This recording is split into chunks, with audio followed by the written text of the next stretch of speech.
Hi,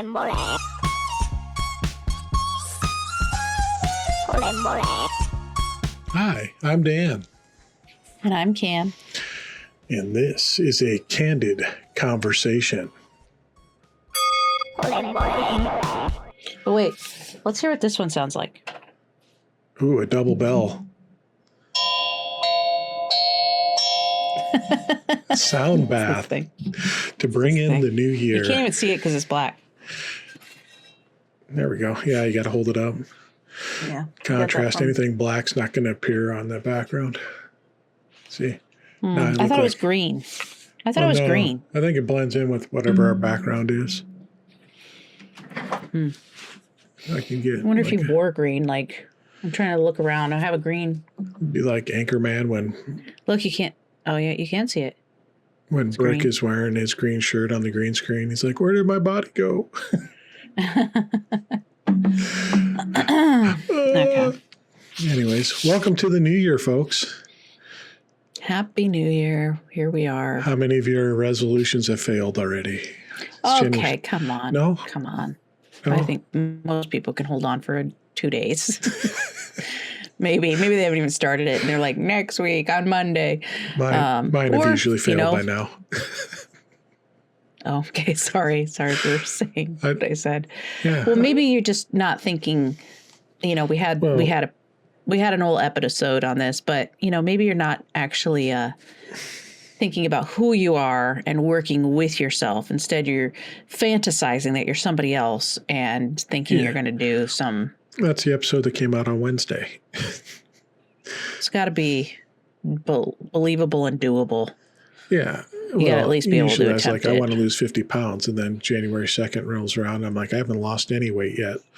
This dumb. It doesn't work. It's over. I'm worthless. So, anywho, Cam, what do you got for us today? Well, I guess we'll just kind of talk about. Well, we're going to talk a little bit about deconstructing quiet time, because that is something in Christianity that we were programmed to do, especially a woman. I don't know how much it was pushed on men, but did you feel it? Okay, let's clarify a little bit, make sure we're on here. Quiet time. You're actually talking about the tithed time of the day that you're supposed to go to the Lord in quiet supplication. Mm-hmm. Reflect on. Spend time reading his word, praying. Yes. Thinking about, as what they would call meditation. Mm-hmm. Meditation in Evangelical Christianity for me was thinking about what God's word said.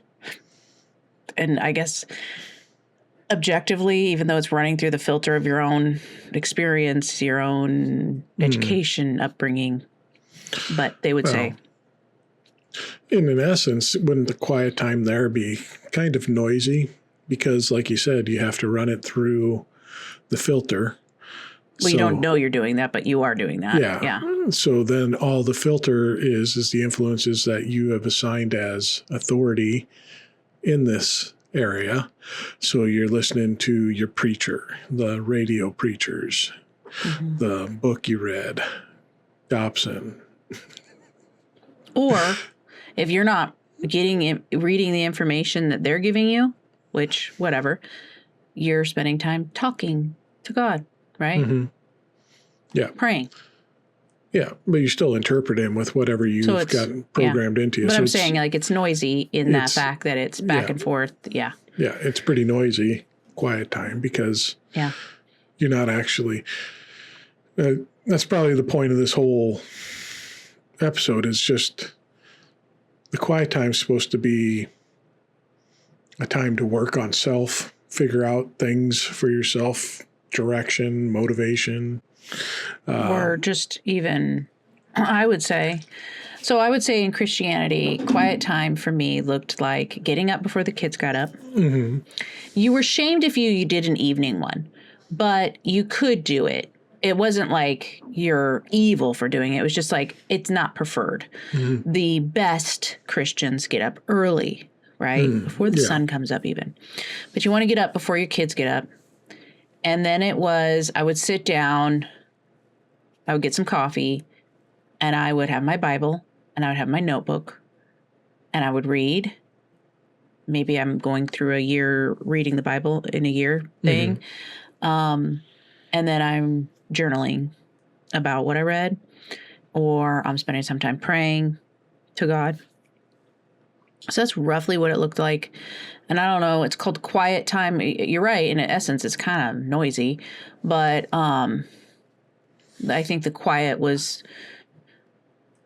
the kids weren't up. There wasn't other people involved. It's just you, but even just you can be very noisy, because if anybody who has attempted to learn how to meditate knows how what's called the monkey mind, and it's very noisy. It's constantly bringing thought. Monkey mind. What's the monkey mind?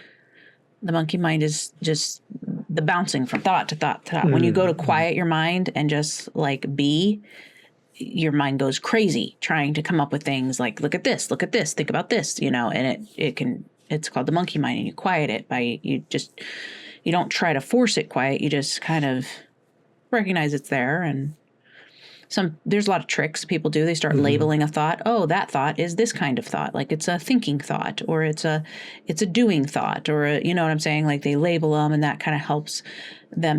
You basically, outside of Christianity, it's just creating a little separation between the thoughts and who you are, because you're not your thoughts, but you think that you are. Well, yeah. I mean, how much of sin nature is based on capturing the thought? Yeah. It's the whole, we've talked about that before. Take every thought captive. Yeah.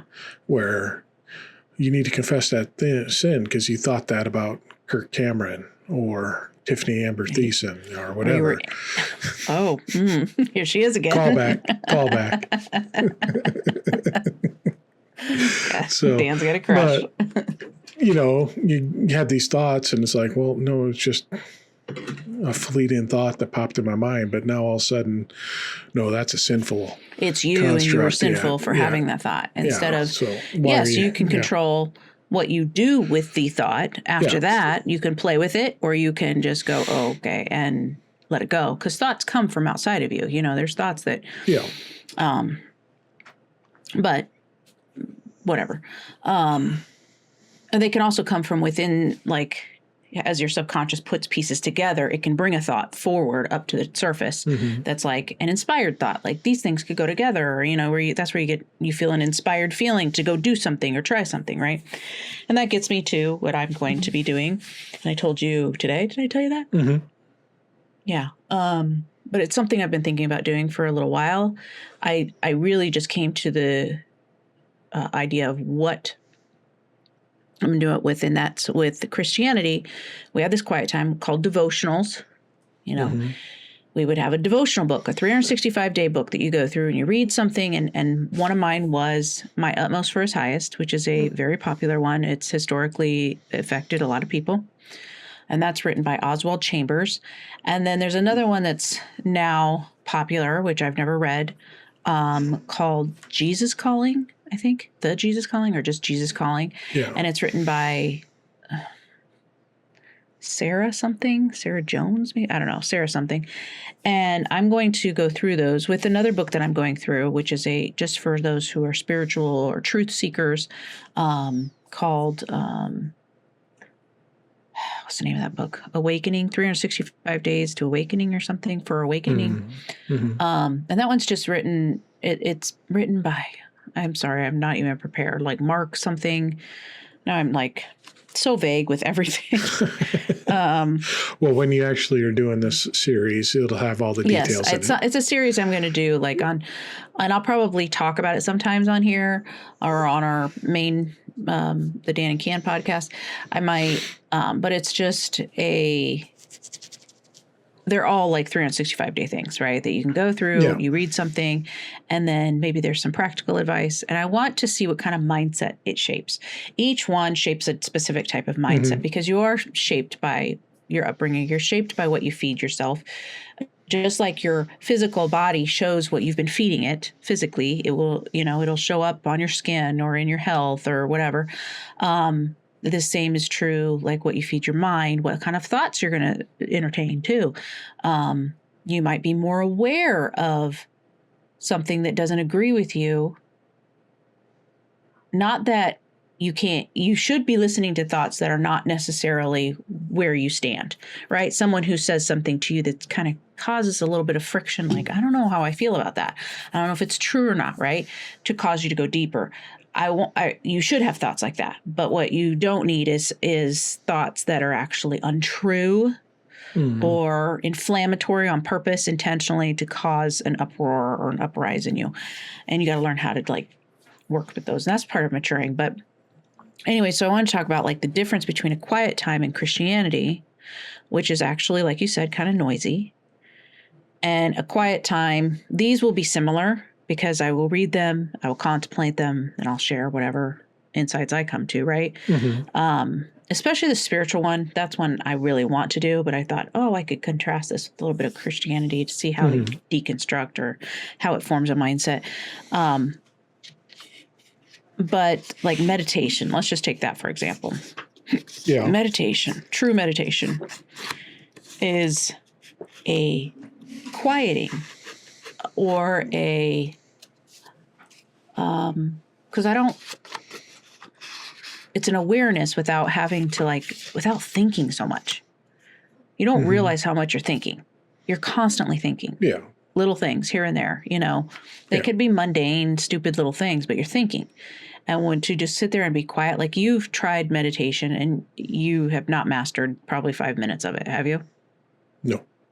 No, it's difficult. It is a difficult skill to do. And I get out of the habit of it. And then it's work to get back into it, to just sit there and just be. Yeah, it's tough to quiet the mind for 5 and that's minutes. the monkey mind, because it's just like, this, and you get overwhelmed and you get bored and you don't like that feeling. If the feeling is uncomfortable, because you're just like, I don't want to sit here and like deal with my mind doing that. I want to get up and do something. I want to get up and move. Yeah. I want to get into action instead of being. And it takes discipline to sit there and do it. But there is great reward if you can do it. Great reward. Like it's very rewarding. And there are people that do it for really long periods of time. And I don't think you need to more than 20 minutes a day. I don't think it's really necessary to do more than that, but I'm not an expert. But I think 20 minutes, 15 to 20 minutes, if you could do that, great. But you start with one.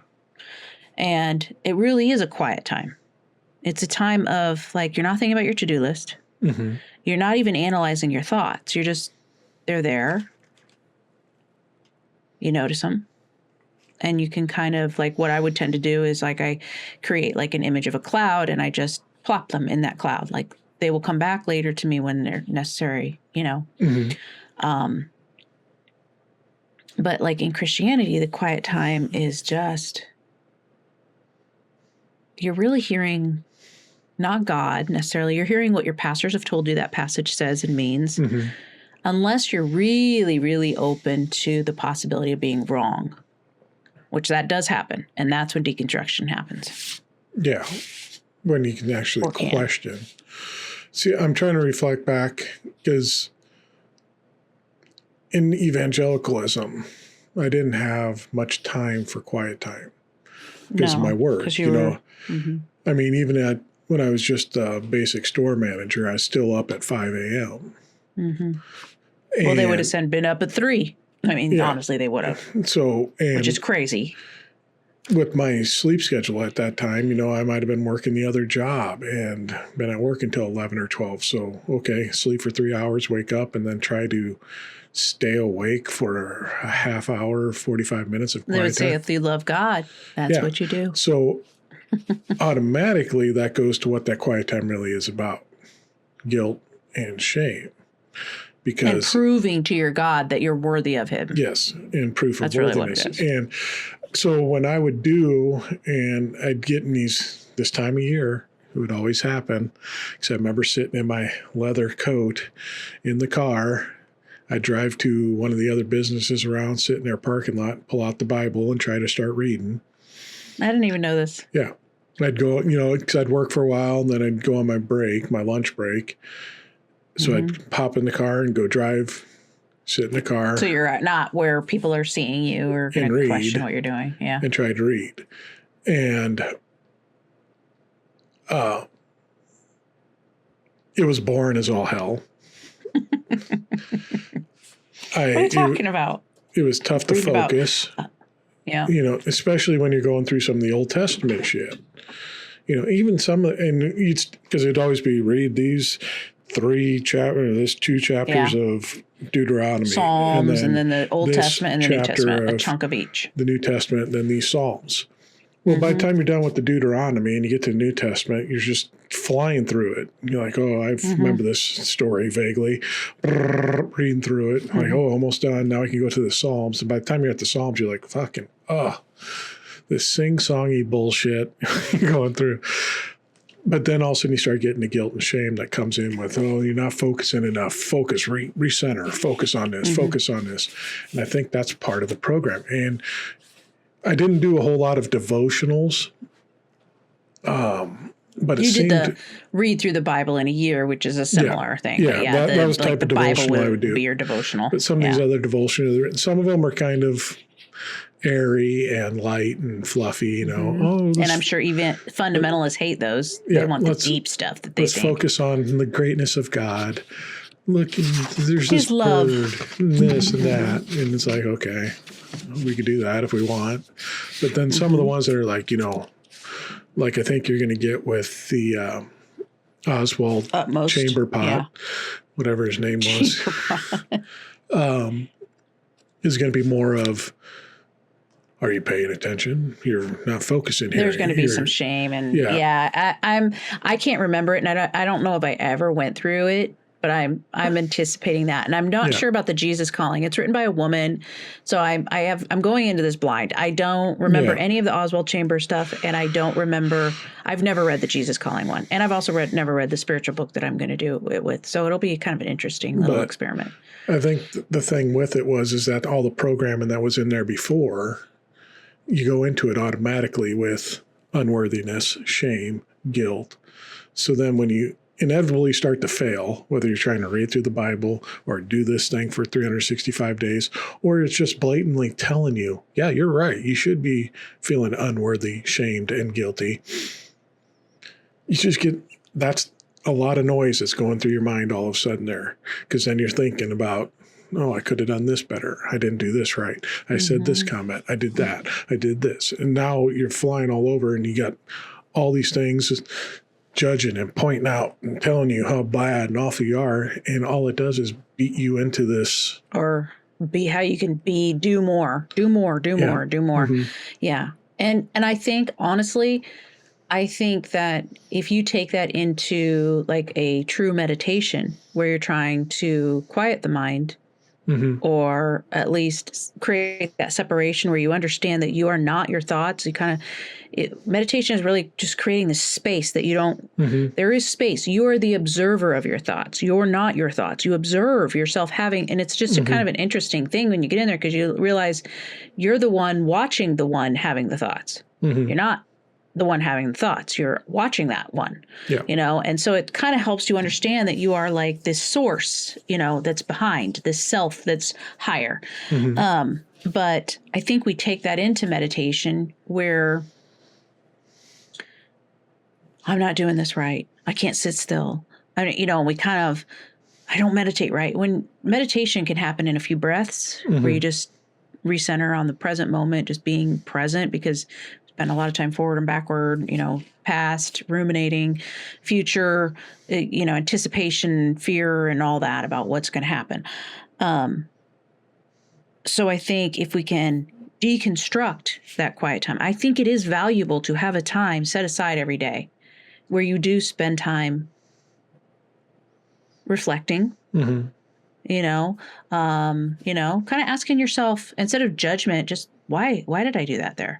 What caused me to have that reaction? Not, gosh, why do I have that reaction? Just why am I having that reaction? What is going on that it causes me to, maybe snap at somebody, or like, and that takes a lot of work. That's inner work. That's the stuff that quiet time is good for. You can do that in your quiet time, and meditation can help create that pause enough so that you can have those times separately. You could do it in meditation, I guess, in a meditative state, but mostly a meditative state is you're trying to like kind of create that separation. But you can get insights during those times for sure.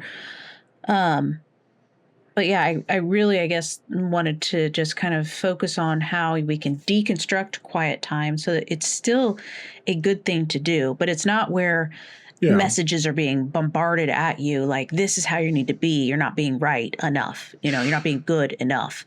It's more where you start to actually reflect on what's going on or what's important to you and what's not important. We need to have those times, not just at the beginning of the year, but every day you should have a little, not, I don't want to say you should. It's really healthy, I think, to do that. Yeah. And I think an interesting thing that you might find out in this is that with the religious-based ones, and I'm just kind of working this out in my head. I don't have a full thought on this yet. Go figure. But the religious-based ones are trying to be more of we want to create the itch to make you realize you need this. And what is this? They'll say it's Jesus. But what is it really? You need this system. You have a need. So create the itch and then create the scratch for the itch. Like we have the scratch, which is our system. We have the only true system. And it's the only system that's going to scratch that itch. Well, that's true. And why is that true? It's because they created the itch. And they created the itch knowing that they had to scratch to cure that itch. Yeah. I'll have to kind of go into it with the mindset of kind of almost blank. Obviously I can't really do that, but coming in with it like, I don't know the scripture verses. I'm just a person that picked this up. Will it lead me to Jesus? Like Christians would aspire to have that happen, right? Will it lead me to guilt and shame? Will it lead me to a fear-based religion? What will it lead me to? And I do, in full disclosure, I have read the first one of the spiritual book, and it was very different than I know the Oswald Chambers one is. And the very first thing of the very first day is just to recognize or become more aware that you are human. And that is a very privileged living thing to be, because you could be an ant, you could be, a tree, you could be, and there's a lot of things that trees and ants can do that we can't do. They, they don't have to work for their food. They have to go get it, but it's everywhere. They can just take it, right? If it's available, they're going to grab it. They don't have to pay for it. Or a squirrel. Or a squirrel who's stealing from my bird feeder, and we're still figuring out how to stop that. But yeah, like I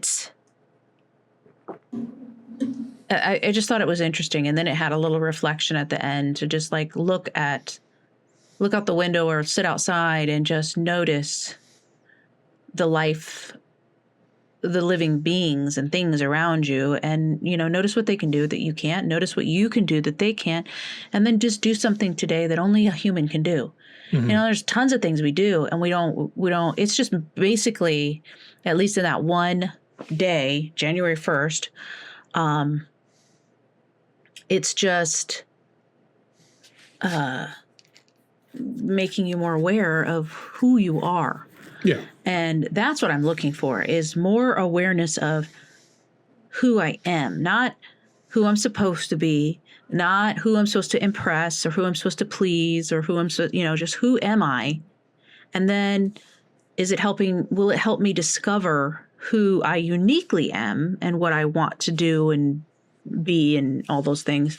We'll see. Because like I said, I don't know what any of these others say, and we are putting this out on the 2nd. It is actually not the 1st even yet, so I will have done day all 1. Of, day and 2 probably and by the 2, time. Yeah. Well, so yeah, it's just. I think the main thing is I just want people to having quiet time is not.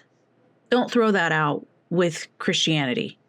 Redefine take it and make it yours. Make a time. Maybe it's a time that I like to craft. I could call that quiet time where I just get to go and go to my own world and craft. You like to make beer, or you do your liquor. You go in your own world and do your own thing, or maybe it's, you go for a walk and you just want to spend time just by yourself. Be alone with yourself. Sometimes, right? It's good for you. It's good for you to hear your thoughts, recognize what thoughts you tend to think. because there's a lot of programs in there running around that you probably aren't aware of, and you probably wouldn't want there. And you can fix those. It's like what we said about deconstruction, though, too, is now you get to redefine what everything is. Mm-hmm. Mm-hmm. So you don't have to throw it all out. You get to define what it means to you. So with quiet time, it's not what it was before. It's not doing your due diligence and putting in your work before God. No, and you don't have to read a book that you do not like at all. Yeah. I mean, come on. There were books of the Bible just like, and the only reason I would go through some of them was just so I could say that I did. Yeah.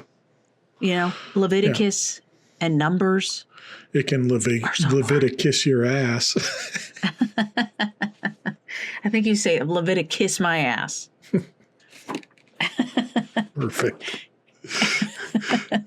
So anyways, I mean, like, okay, take for instance you were doing that quiet time where you were driving your car. I don't know why I didn't know that. You were going to a different parking lot because they were working kind of in a grocery store area that was like a strip mall kind of area. There's a lot of things, a lot of places you could go to. So you'd move the car a little bit and you go and read your Bible and you're bored. And that's how you spent some time that you could have either, taken a little cat nap or gotten something to eat that you enjoy, or gone for a quick walk, or had a conversation with a friend, or called your wife and seen how she was doing, all sorts of things, but you had to put God first. So what would you do today if you could have any quiet time that you want, that you made it more of a priority, because we tend to put ourselves in the back burner, but you made it a priority. This is a self-care thing that actually makes you better for you, but for the world. It affects your family, your partner, and then those around you that work with you, which it has a ripple effect, right? Mm-hmm. So if you could do a quiet time today, how would it look different? And that's a good question for all of you people out there to answer. Leave it in the comments. Okay. I don't know.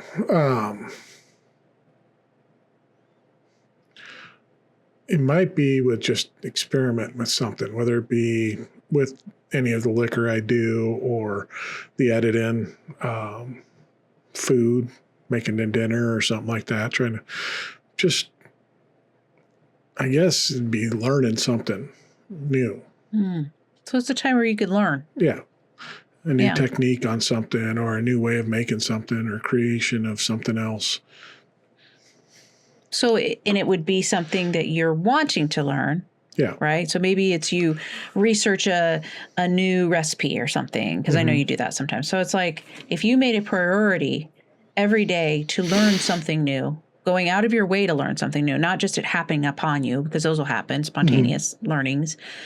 But think how many things you would have learned in 365 days. 365. Just because you intentionally, and they might grow on one another. Where one subject, it might just be one subject that you grow and grow and grow, but you spent time every day. You took set aside time.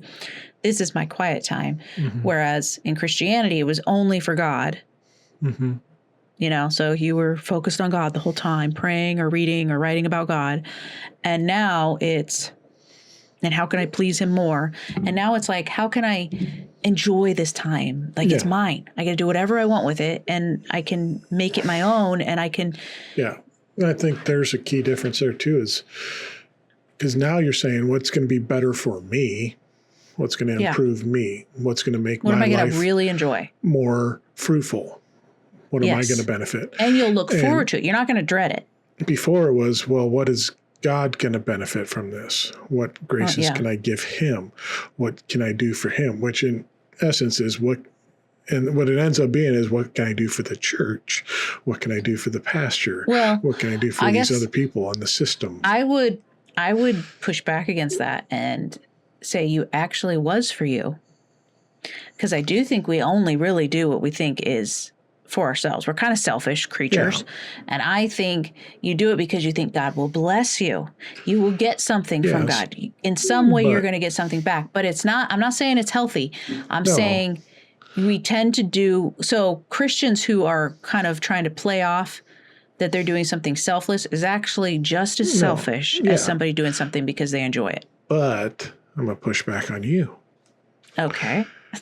The reason you feel that this is good and better is because You were told this. You've been manipulated into thinking that this is what's Yes, best I don't think in it's God. true, but you do think you're going to get a benefit from it. You believe that there is a God that is going to bless you because you did quiet time. You're fooled into thinking that you helping out the system, the build-in, the pasture, is your benefit.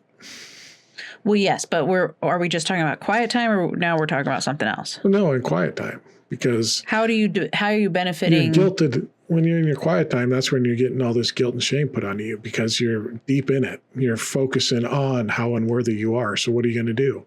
I'm going to be a better Christian, which means well, yes, I think that there's some of that. I'm going to give more of my tithe money. I'm going to give more of my time. You to make the church. resolutions in yourself to act in ways that you feel, and that's going to benefit me in the long run because then I'll get eternal life, and God will check me off on His little tiny yellow notebook in heaven with all His notes scribbled all over it. And I ain't got time for that. Okay, the cup is half disappearing when you're drinking out of it. I would agree. I see what you're saying, and I think my point is it's not. It's a fucked up system. It is. But I think we are always. It's not. I guess I want to calm, because the subconscious, when we've been programmed to please a God, which in essence, what I'm saying is you really are trying to please yourself because you think there's a reward in it in heaven or on earth, right? In some way, you're going to benefit from it, because I don't think we do anything without thinking in some way it's to our advantage to do it. It might be we suffer now, but we're going to get rewarded later, right? Or I pour my effort into my children now, and they're going to grow up and they're going to be these amazing kids that I can be so proud of. It's for me. It's for me. It's for me. And I really do think that is it's behind the scenes of everything we're doing. I'm not sure, but I have this theory that that's true. So you might feel guilt when you go to spend time on yourself every day at, a chunk of a part of the day that's just for you, to do something that is pleasurable for you. Like if whatever your hobby, come up with a hobby. You need hobbies. Hobbies are very, very good for you. Come up with something maybe you just want to try and try a little bit of it. You don't have to jump all the way in, just, or go do some research, go to a library and look around or whatever it is. So, you might feel guilt because you've been programmed that quiet time needs to make you beneficial to somebody else. Like you need to be either pleasing God, and then that will help your family out because you'll be better. You'll be a better Christian, right? So you might feel some guilt if you're not doing it that way, and it's not for your kids. You're pulling away from everybody to do these things. And I've dealt with this. I've had these feelings. Like it feels selfish to spend time doing something that just I enjoy, but it makes me happier, which then I'm happier in my relationship with you. And then I'm happier around the children. If I get that release where I get to do something that's really fun for me, something I just get to be creative and explore and do something that's enjoyable.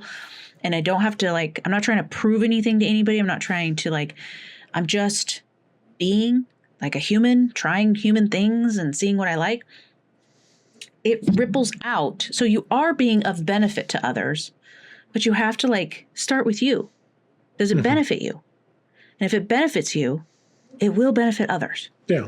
And you do need to think like that. You don't think, I'm not talking about people who are just into benefiting themselves. They don't care about other people. They're going to spend all their day doing stuff for themselves and forget anybody else. That's not what I'm talking about. And I don't even know exactly what that causes somebody to be that way, because I do think we're naturally wired to kind of want to help one another and be in community. So I'm not sure what that is. And I'm not a psychologist, so I don't know. But if that guilt arises, just remember that when you're doing something, you're practicing, that's self-care. Self-care is not just getting a bath, and that's some form of it, especially when it's hard to get one in when you have little children or, those kinds of things. But self-care is actually spending time getting to know who you are, what you like, what excites you, what doesn't, instead of just, I got to read through this book. Maybe I start these books and maybe one of them I'm just this one is, I cannot stand reading this. That might happen. Yeah. I don't know. Yeah. I would like to challenge myself to go through the whole year reading them. we'll see what happens. I do have ADHD too, so that will have a play. I might have to push myself a few times. And I don't just do the things that, if I hate this. No, sometimes it's worth pushing through a little bit of uncomfortable, I don't really like it that much. Just like I said at the beginning, meditation can be really uncomfortable at the beginning. If you can learn how to sit with that uncomfortable feeling, you can find reward on the other side. So excellent. Quiet time, deconstruct it, make it yours, do it differently. It can look any way you want. Periodically throughout the year, we get to ask you about how it's going. Your explore. That's fair. Your adventure. That's fair. Your adventures in Odyssey. That'd be another. We should do some shows on that, watching the Adventures in Odyssey and deconstructing those. Oh, God. It'd be interesting. I haven't seen those since the kids were little. Yes, I think the grandpa was on the Epstein's list. Was he? Are you making up stuff? He's a cartoon, Candi. I'm thinking of the voice, not the guy. I was thinking, my mind went right to the voice, okay? Because I know they're cartoon characters, Dan. Okay. All right. So on that note, if you're watching on YouTube, please like, subscribe, and follow. We'd appreciate it greatly. It would make us happier than bumblebees in a hive full of honey. And if you got a moment, leave us a comment. We love hearing comments from y'all. It's great and fun times. If you're listening on a podcast streamer, Spotify, Apple, whatever, give us 5 stars. We'd appreciate that greatly. It bumps us in the algorithm. And leave us a comment if you got a moment. We'd like to hear from you there too. We enjoy interactions with our folks. And also, just in case you're wondering, if you need to get a hold of us or need to find us in any sort of way, go down below in the comments.